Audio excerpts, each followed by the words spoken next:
What's up? It's your man, Jimmy Chan. All right, so here we have to use our knowledge of transformations to find this graph.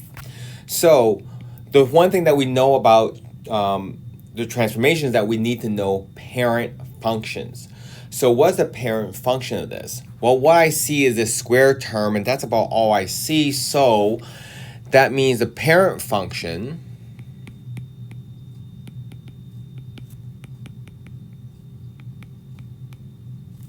is going to be f of, actually, since this is f of x, we'll call it g of x is equal to x squared, right? So everything stems, in this particular equation, everything stems from here, hence why it's called a parent function, all right? So everything stems from here, and that's why there's that square, and matches that square right there, all right? So from there, I go, all right, so let me go ahead and gather some points. So if I was to make a table for this particular point, I can create, some x values, because I know that g of x is equal to x squared, right? So let's say I use, I would just use -2, -1, 0, and 1, let's say, okay? As my points. So -2 squared is 4, -1 squared is 1, 0 squared is 0, 1 squared is 1, okay? So here's my 4 points, right? So I'm going to start off with 4 points of -2, 4, -1, 1, 0, 0, and 1, 1. I guess I probably shouldn't have wrote it that big, right? Or that far over. So there we go. Excellent. Now we get to look here, okay? So we're going to look at these as if they were in order of operations, right? Order of operation tells me that I have to worry about parentheses first. Well, everything inside this parentheses affects the x. And not just that, right? Everything inside the parentheses affects x, and it is also backwards. Meaning, if it tells me to add, that means I'm subtracting. If it tells me to multiply, it means divide. Not just that, but the order of operations is backwards also. So when I come in here, I don't do multiplication division before I do addition and subtraction. I actually do addition and subtraction first and then do multiplication division, because the order of operations is actually backwards. All right. So let me look inside here. So everything inside the parentheses affects the x value. So since this is +1, I'm going to go ahead. In fact, I'm just going to underline this part right here. And instead of adding 1, I'm actually going to subtract 1 from the x value. So x value, I'm going to subtract 1, subtract 1, subtract 1, subtract 1. And when I do that, I have 4 brand new points, which is going to be -3, 4. Yes, the y doesn't change at all. -2, 1, -1, 0, and this will be 0, 1.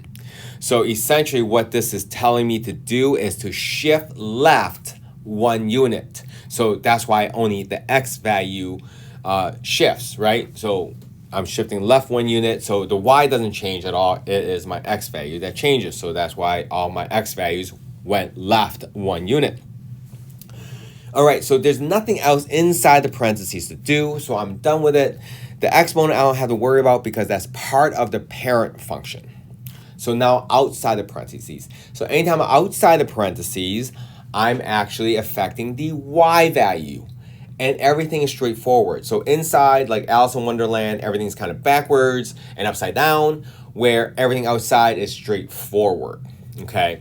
So I still go with the order of operations, right? So it's parentheses, exponent, multiplication, division. So that means I got to deal with this part right here, right? And it's straightforward. So if it's telling me to multiply, I multiply. If it's telling me to add, I add. If it tells me to subtract, I subtract. So let me do it this way. So this part is next. And this is telling me it's multiplication of -3, but it's to the y value, right? Because it's outside the parentheses, so it affects the y value. So I'm going to multiply every y value by -3.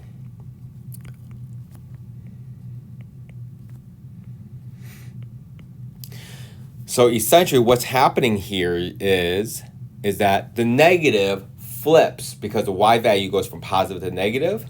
The y value, so this graph is actually flipping over the x-axis, okay? And it is stretching vertically, right? So if you think about the 3, what is the 3 doing? It's making the 4, right? Making the 4 become -12. Right? So it didn't just flip upside down, but it also stretched it vertically up and down.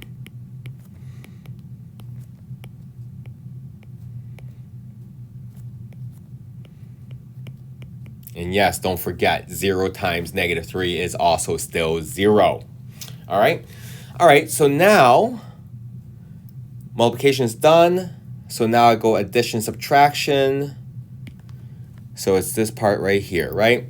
-3, and it's still affecting the y value. So all I'm going to do is subtract 3 from every single y value. All right, so I got -3, -15, -2, -6, -1, -3, and 0, -6.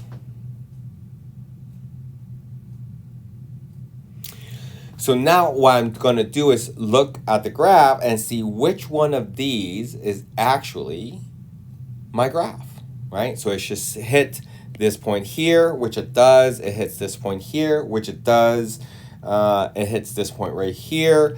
I don't know if I'm going to be able to see this point here or not. But either way, ladies and gentlemen, this is going to be choice D.